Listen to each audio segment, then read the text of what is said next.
हरे कृष्ण। बृहस्पतिवार व्रत कथा शुरू करने से पहले पंच देवता का हम ध्यान करेंगे। तो आइए ध्यान करते हैं।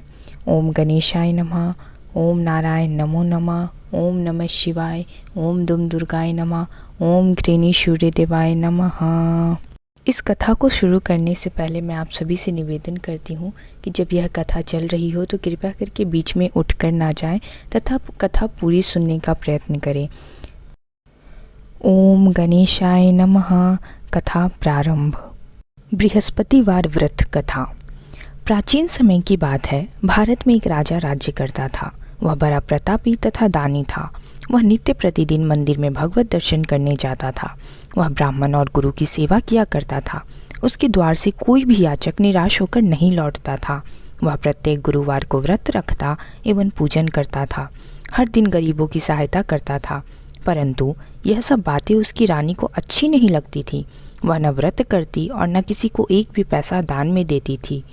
रानी राजा से भी ऐसा करने को मना किया करती थी। एक समय की बात है कि राजा शिकार खेलने वन को चले गए। घर पर रानी और दासी थी। उस समय गुरु बृहस्पति साधु का रूप धारण कर राजा के दरवाजे पर भिक्षा मांगने आए। साधु ने रानी से भिक्षा मांगी तो वह कहने लगी, हे साधु महाराज, मैं इस दान और पुण्य से बहुत तंग आ गई हूँ। इस कार्य को करने के लिए तो मेरे पति देव ही बहुत हैं। अब आप ऐसी कृपा करें कि सारा धन नष्ट हो जाए तथा मैं आराम से रह सकूं। साधु रूपी बृहस्पति देव ने कहा, हे देवी, तुम बड़ी विचित्र हो। संतान और धन से कोई दुखी नहीं होता, इसको सभी चाहते हैं। पापी भी पुत्र और धन की इच्छा करता है। अगर तुम्हारे पास धन अधिक है तो भूखे मनुष्य को भोजन कराओ, प्याव लगवाओ, ब्राह्मणों को दान दो, धर्मशालाएं बनवाओ, कुआं, तालाब, बावरी, बाग बगीचे आदि का निर्माण कराओ तथा निर्धनों की कुंवारी कन्याओं का विवाह भी कराओ। साथ ही यज्ञ आदि करो। इस प्रकार के कर्मों से आपके कुल का और आपका नाम परलोक में सार्थक होगा एवं स्वर्ग की प्राप्ति होगी। परंतु रानी साधु की इन बातों से खुश नहीं हुई।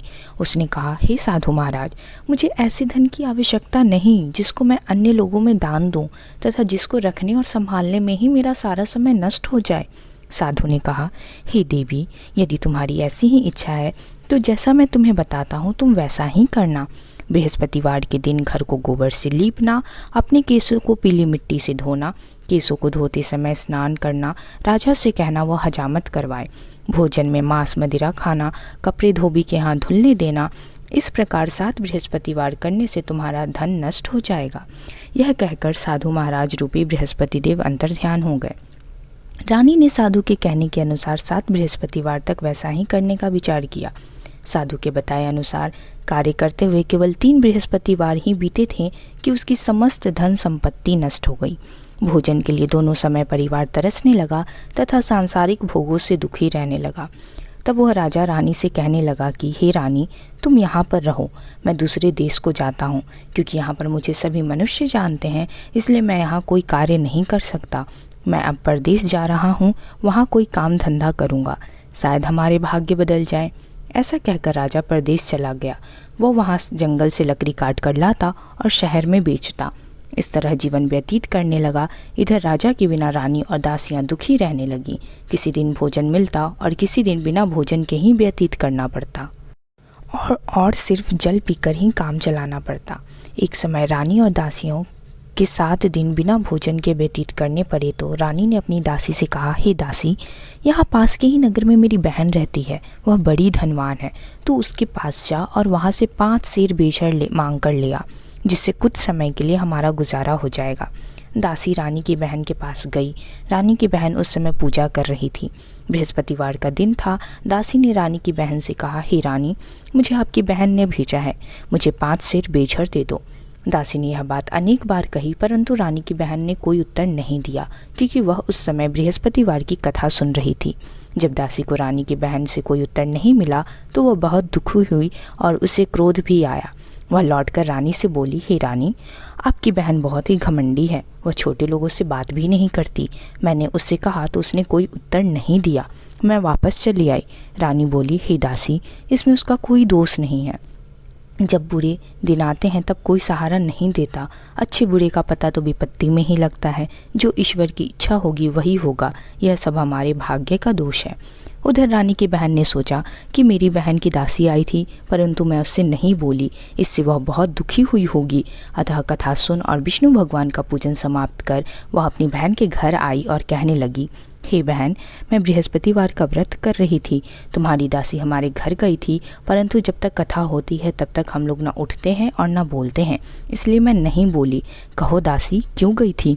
रानी बोली, बहन, हमारे घर अनाज नहीं था। वैसे तुमसे कोई बात छिपी नहीं है, इस कारण मैंने दासी को तुम्हारे पास 5 सेर बेचड़ लेने के लिए भेजा था। रानी की बहन बोली, बहन देखो, बृहस्पति देव सबकी मनोकामना पूर्ण करते हैं, देखो शायद तुम्हारे घर में अनाज रखा हो। यह सुनकर दासी के घर के अंदर गई तो वहाँ उसे एक घड़ा बेचड़ का भड़ा मिल गया। उसे बड़ी हैरानी हुई क्योंकि उसने एक एक बर्तन देख लिया था। उसने बाहर आकर रानी को बताया। दासी अपनी रानी से कहने लगी, हे रानी, देखो, वैसे जब हमें अन्न नहीं मिलता तो हम रोज ही व्रत करते हैं।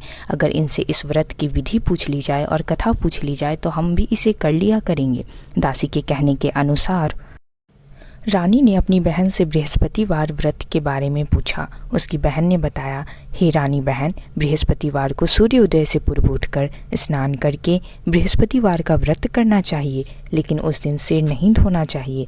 बृहस्पतिवार के व्रत में चने की दाल और मुनक्कों से विष्णु भगवान के केले के वृक्ष की जड़ में पूजन करें तथा दीपक जलावें। उस दिन एक ही समय भोजन करें। भोजन पीले खाद्य पदार्थ का करें तथा कथा सुने। इस प्रकार करने से गुरु भगवान प्रसन्न होते हैं, अन्न पुत्र धन देते हैं, मनोकामना पूर्ण करते हैं। व्रत और पूजन की विधि बताकर रानी की बहन अपने घर लौट गई। रानी और दासी दोनों ने निश्चय किया कि वे बृहस्पति देव भगवान का पूजन जरूर करेंगे। 7 दिन बाद जब बृहस्पतिवार आया तो उन्होंने व्रत रखा। घुड़साल में जाकर चना और गुड़ बिन लाई थी तथा उसकी दाल से केले की जड़ में विष्णु भगवान का पूजन किया। अब भोजन पीला कहाँ से आए? दोनों बड़ी दुखी हुई, परंतु उन्होंने व्रत किया था, इस कारण बृहस्पति देव भगवान प्रसन्न थे। एक साधारण व्यक्ति के रूप में वे 2 थालों में सुंदर पीला भोजन लेकर आए और दासी को देकर बोले, हे दासी, यह भोजन तुम्हारे और रानी के लिए है, तुम दोनों करना। दासी भोजन पाकर बड़ी प्रसन्न हुई और रानी से बोली, रानी जी, भोजन कर लो। रानी को भोजन आने के बारे में कुछ पता नहीं था, इसलिए वह दासी से बोली, जा तू ही भोजन कर ले, क्योंकि तू हमारी व्यर्थ में हंसी उड़ाती है। दासी बोली, एक व्यक्ति भोजन दे गया है। रानी कहने लगी, वह भोजन तेरे लिए ही दे गया होगा, तू ही भोजन कर। दासी ने कहा, वह व्यक्ति हम दोनों के लिए 2 थालों में भोजन दे गया है, इसलिए मैं और आप दोनों ही साथ साथ भोजन करेंगे। फिर दोनों ने गुरु भगवान को नमस्कार कर भोजन प्रारंभ किया। उसके बाद से वे प्रत्येक बृहस्पतिवार को गुरु भगवान का व्रत और पूजन करने लगी। बृहस्पति भगवान की कृपा से उनके पास धन हो गया, परंतु रानी फिर पहले की तरह से आलस्य करने लगी। तब दासी बोली, देखो रानी, तुम पहले भी इसी प्रकार आलस्य करती थी, तुम्हें धन के रखने में कष्ट होता था, इस कारण सभी धन नष्ट हो गया। अब गुरु भगवान की कृपा से धन मिला है तो फिर तुम्हें आलस्य होता है। बड़ी मुसीबतों के बाद हमने यह धन पाया है, इसलिए हमें दान पुण्य करना चाहिए। तुम भूखे मनुष्य को भोजन कराओ, प्याव लगवाओ, ब्राह्मणों को दान दो, कुआं, तालाब, बावड़ी आदि का निर्माण कराओ, मंदिर पाठशाला बनवाकर दान दो, कुंवारी कन्याओं का विवाह करवाओ। धन को शुभ कार्यों में खर्च करो, जिससे तुम्हारे कुल का यश बढ़े तथा स्वर्ग प्राप्त हो और पितृ प्रसन्न हो। दासी की बात मानकर रानी ने इसी प्रकार के कर्म करने प्रारंभ किए, जिससे उनका काफ़ी यश फैलने लगा। एक दिन रानी और दासी आपस में विचार करने लगे कि न जाने राजा किस दशा में होंगे, उनकी कोई खोज खबर नहीं है। गुरु भगवान से उन्होंने प्रार्थना की और भगवान ने रात्रि में राजा को स्वप्न में कहा, हे राजा, उठ, तेरी रानी तुझको याद करती है, अब अपने देश को लौट जा। राजा प्रातःकाल उठकर जंगल से लकड़ियां काटकर लाने के लिए जंगल की ओर चल पड़ा। जंगल से गुजरते हुए वह सोचने लगा, रानी की गलती से उसे कितने दुख भोगने पड़े। राजपाट छोड़कर उसे जंगल में आकर रहना पड़ा। जंगल से लकड़ियां काटकर उन्हें बेचकर गुजारा करना पड़ा। उसी समय उस जंगल में बृहस्पति देव एक साधु का रूप धारण कर आए और राजा के पास आकर बोले, हे लकड़हारे, तुम इस सुनसान जंगल में किस चिंता में बैठे हो, मुझे बतलाओ। यह सुन राजा के नेत्रों में जल भर आया और साधु की वंदना कर बोला, हे प्रभु, आप सब कुछ जानने वाले हैं। इतना कहकर राजा ने साधु को अपनी संपूर्ण कहानी सुना दी। महात्मा दयालु होते हैं।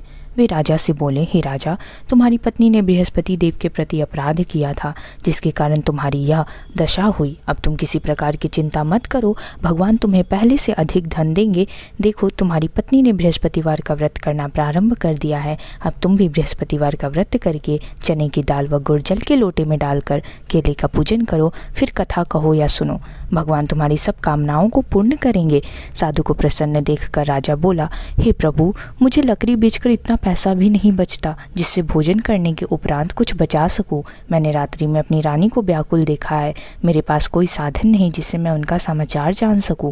फिर मैं बृहस्पति देव की क्या कहानी कहूँ, मुझको तो कुछ भी मालूम नहीं है। साधु ने कहा, हे राजा, तुम किसी बात की चिंता मत करो। बृहस्पतिवार के दिन तुम रोजाना की तरह लकड़ियाँ लेकर शहर में जाओ। तुम्हें रोज से 2 गुना धन प्राप्त होगा, जिससे तुम भली भांति भोजन कर लोगे तथा बृहस्पति देव की पूजा का सामान भी आ जाएगा। इस प्रकार कहकर भगवान विष्णु अंतर ध्यान हो गए और उन्होंने बृहस्पति देव की कथा उस लकड़हारे को सुना कर गए। साधु रूपी बृहस्पति देव ने लकड़हारे को बृहस्पति देव की यह कथा सुनाई। कथा। प्राचीन काल में एक बहुत ही निर्धन ब्राह्मण था। उसकी कोई संतान नहीं थी। वह नित्य पूजा पाठ करता, परंतु उसकी स्त्री बहुत मलिनता के साथ रहती थी। वह न स्नान करती और न किसी देवता का पूजन करती थी। प्रातःकाल उठते ही सर्वप्रथम भोजन करती, बाद में कोई अन्य कार्य करती। ब्राह्मण देवता बहुत दुखी रहते थे। पत्नी को बहुत समझाते, किंतु उसका कोई परिणाम ना निकलता। भगवान की अनुकंपा से उस ब्राह्मण की पत्नी गर्भवती हुई और उसने 10वें महीने एक सुंदर कन्या को जन्म दिया। निर्धन ब्राह्मण कन्या के जन्म से बहुत दुखी हुई। धीरे धीरे ब्राह्मण की कन्या बड़ी होने लगी। बचपन से ही उस कन्या की रुचि भगवान विष्णु की पूजा में थी। वह प्रातः उठते ही स्नान आदि करके भगवान विष्णु की पूजा करने मंदिर में जाती थी। बृहस्पतिवार को व्रत करके विधिवत पूजा पाठ करती थी। पूजा पाठ करने के बाद वह पढ़ने के लिए पाठशाला में जाती थी। घर से चलते हुए वह मुट्ठी भर जौ साथ लेकर जाती थी और पाठशाला के रास्ते में थोड़े थोड़े जौ गिराती जाती थी। जब वह पाठशाला से घर लौटती तो जौ के वह दाने सोने में बदले हुए मिलते थे। लड़की सभी सोने के दाने बीन लाती थी। एक दिन जब वह सोने के दानों को साफ कर रही थी तो उसकी माँ ने कहा, बेटी, सोने के दाने साफ करने के लिए तो सोने का सूप भी होना चाहिए। अगले दिन बृहस्पतिवार था। लड़की ने भगवान बृहस्पति देव की पूजा करते हुए प्रार्थना की, हे भगवान, यदि मैंने आपका व्रत विधिवत किया हो तो मुझे सोने का सूप दे दो। भगवान बृहस्पति देव ने उसकी मनोकामना पूरी करने का वचन दिया। पाठशाला से लौटते समय उसे रास्ते में सोने का सूप पड़ा हुआ मिला। घर लौटकर सोने का सूप अपनी माँ को दिखाकर वह सोने के दाने साफ करने लगी। उसी समय नगर का राजकुमार उसके घर के पास से गुजरा। उस सुंदर लड़की को देखकर सोने के सूप में जौ साफ करते हुए देख राजकुमार उस पर मोहित हो गया। महल में लौटकर राजकुमार ने राजा से उस लड़की से विवाह करने की इच्छा प्रकट की तो राजा ने ब्राह्मण को महल में बुलाकर राजकुमार से उसकी लड़की के विवाह की बात कही। ब्राह्मण तैयार हो गया। धूमधाम से उस लड़की का विवाह राजकुमार से हो गया। दुल्हन बनकर ब्राह्मण की लड़की महल में चली गई। लड़की के चले जाने से ब्राह्मण फिर निर्धन हो गया। उसे कई कई दिनों तक भोजन भी नहीं मिलता था। बहुत दुखी होकर ब्राह्मण एक दिन अपनी लड़की के पास गया। अपने पिता से निर्धनता का समाचार सुनकर उसने बहुत सा धन देकर पिता को विदा किया। उस धन से ब्राह्मण के कुछ दिन तो आराम से गुजर गए, लेकिन जल्द ही फिर से भूखों मरने की हालत हो गई। ब्राह्मण अपनी लड़की से धन लाने के लिए फिर महल में पहुंचा। लड़की ने पिता की बुरी हालत देखकर कहा, पिताजी, आखिर आप कब तक मुझसे धन लेकर जीवन यापन करेंगे? आप कोई ऐसा उपाय क्यों नहीं करते जिससे आपका घर धन संपत्ति से भर जाए? ब्राह्मण ने कहा, मैंने तेरी माँ को बहुत समझा लिया, पर उसकी समझ में कुछ नहीं आता। उसका फूहड़पन नष्ट हो तो घर की निर्धनता भी दूर हो जाए। तब कुछ सोचकर लड़की ने पिता से कहा, पिताजी, आप कुछ दिनों के लिए माँ को मेरे पास छोड़ जाओ। ब्राह्मण अपनी पत्नी को लड़की के पास महल में छोड़ आया। लड़की ने अपनी माँ से कहा, माँ, तुम कल प्रातःकाल उठकर स्नान आदि करके भगवान बृहस्पति देव विष्णु जी की पूजा अवश्य करना। पूजा करने से तुम्हारी निर्धनता अवश्य दूर हो जाएगी। लेकिन उसकी माँ ने उसकी कोई बात नहीं मानी। तब क्रोधित होकर लड़की ने अपनी माँ को एक कक्ष में बंद कर दिया। सूर्योदय के समय माँ को उठाकर जबरदस्ती उसे स्नान कराया और फिर मंदिर में ले जाकर भगवान बृहस्पति देव की पूजा कराई। कुछ दिनों तक ऐसा करने से माँ की बुद्धि में परिवर्तन हुआ और वह स्वयं बृहस्पतिवार का व्रत रखने लगी। उसके व्रत रखने से ब्राह्मण के घर में भगवान विष्णु विष्णु की अनुकंपा से धन की वर्षा होने लगी। दोनों पति पत्नी धन संपत्ति पाकर आनंद पूर्वक जीवन यापन करते हुए विष्णु धाम को चले गए। लकड़हारा बने राजा ने सन्यासी से भगवान बृहस्पति देव की यह कथा सुनकर बृहस्पतिवार का व्रत करके भगवान विष्णु की पूजा की।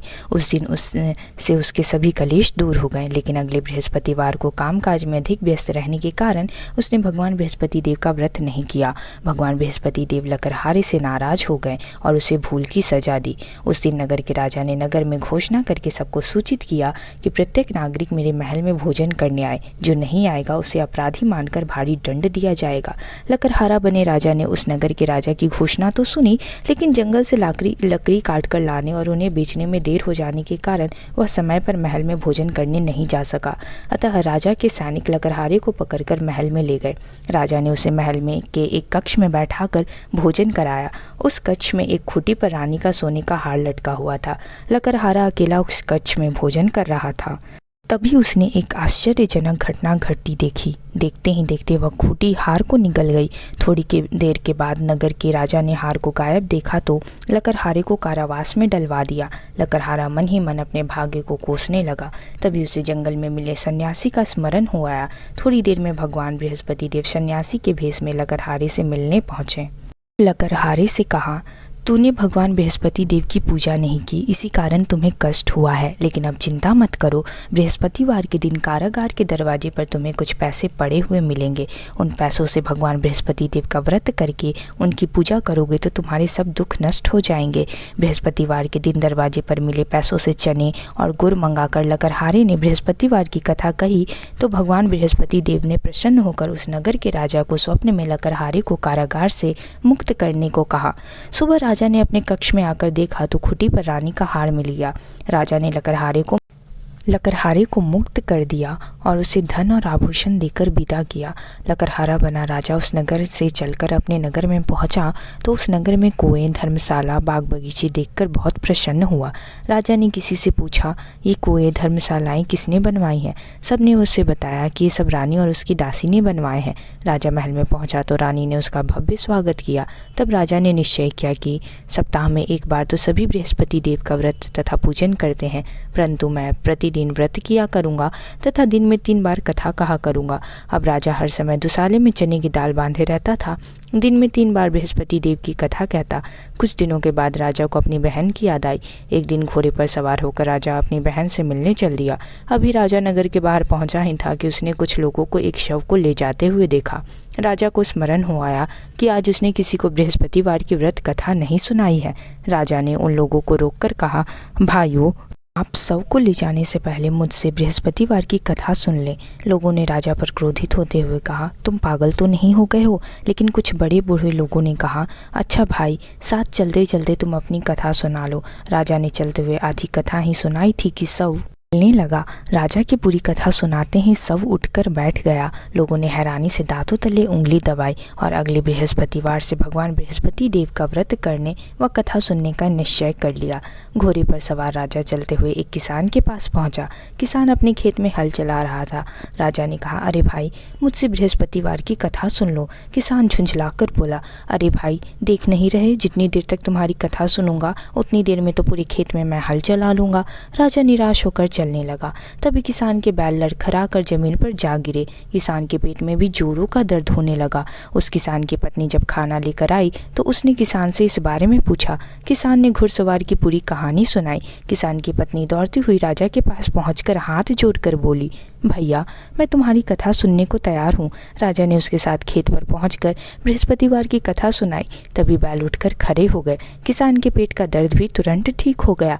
राजा अपनी बहन के घर पहुंचा तो उसकी बहुत आवभगत हुई। अगले दिन सुबह उठकर राजा ने देखा घर के सभी लोग भोजन कर रहे हैं। किसी भूखे मनुष्य को बृहस्पतिवार की कथा सुनाए बिना राजा भोजन नहीं करता था। उसने बहन से कहा, बहन, क्या घर में कोई ऐसा व्यक्ति है जिसने अभी तक भोजन ना किया हो? उसकी बहन ने बोला, भैया, हमारे घर में तो क्या, आपको पूरे नगर में ऐसा कोई व्यक्ति नहीं मिलेगा जिसने सुबह सुबह भोजन नहीं किया हो। तब राजा ने बहन के घर से निकलकर उस नगर में बिना भोजन के एक व्यक्ति की तलाश करने लगा। एक गडरिये के घर में उसका बेटा बीमार होने के कारण भूखा रह गया था। राजा ने उसको जाकर बृहस्पतिवार की कथा सुनाई। कथा सुनते सुनते गडरिये का बीमार बेटा बिल्कुल ठीक हो गया। सबने राजा की बहुत प्रशंसा की। एक दिन राजा ने अपनी बहन से कहा, बहन, अब हम अपने घर जाना चाहते हैं, तुम भी हमारे साथ चलो, वहाँ कुछ दिन रहकर वापस लौट आना। राजा की बहन ने अपनी सास से पूछा तो सास ने ताने देते हुए कहा, बहू, मायके जाना तो अकेली जाना, मेरे पोतों को नहीं ले जाना। तुम्हारे भाई की कोई संतान नहीं है, कहीं तुम्हारी भाभी मेरे पोतों पर कोई जादू टोना ना कर दे। दूसरे कक्ष में बहन की सास की बातें सुनकर राजा दुखी मन से अकेला ही अपने नगर को लौट गया। रानी ने राजा से कहा, आप तो अपनी बहन को साथ लाने की बात कहकर गए थे, फिर बहन को साथ क्यों नहीं लाए? राजा ने दुखी होते हुए कहा, रानी, हम निसंतान हैं, इसलिए कोई हमारे घर आना पसंद नहीं करता। रानी ने राजा को समझाया, हे प्राणनाथ, हमें बृहस्पति देव ने सब कुछ दिया है, अब भगवान बृहस्पति देव हमें संतान भी अवश्य देंगे। बृहस्पतिवार को विधिवत व्रत करते हुए राजा रानी ने भगवान बृहस्पति देव से संतान के लिए प्रार्थना की। कुछ दिनों के बाद उन्होंने स्वप्न में दर्शन देते हुए कहा, हे राजन, तेरी मनोकामना पूरी होगी। एक सप्ताह बाद ही रानी गर्भवती हो गई। 10वें महीने रानी ने एक सुंदर पुत्र को जन्म दिया। राजा रानी जीवन पर्यंत बृहस्पतिवार का व्रत करते रहे। उनके घर में धन की वर्षा होती रही। आनंदपूर्वक जीवन यापन करते हुए राजा रानी भगवान बृहस्पति देव की अनुकंपा से मोक्ष को प्राप्त करके सीधे बैकुंठ धाम पहुँच गए। बृहस्पतिवार को विधिवत व्रत करके जो स्त्री पुरुष भगवान विष्णु की पूजा करते हैं, भगवान उनकी सभी मनोकामनाओं को पूर्ण करते हैं। बोलो विष्णु भगवान की जय, माता लक्ष्मी की जय, भगवान बृहस्पतिवार की जय। अगर आपको मेरा ये वीडियो पसंद आया हो और मेरी यह सुनाई गई कथा अच्छी लगी हो तो कृपया करके मेरी इस वीडियो को लाइक एंड सब्सक्राइब ज़रूर करें और साथ ही इस वीडियो को शेयर करें। आप जितना इस वीडियो को, इस कथा को शेयर करेंगे, आप उतना ही पुण्य के भागी होंगे। राधे राधे।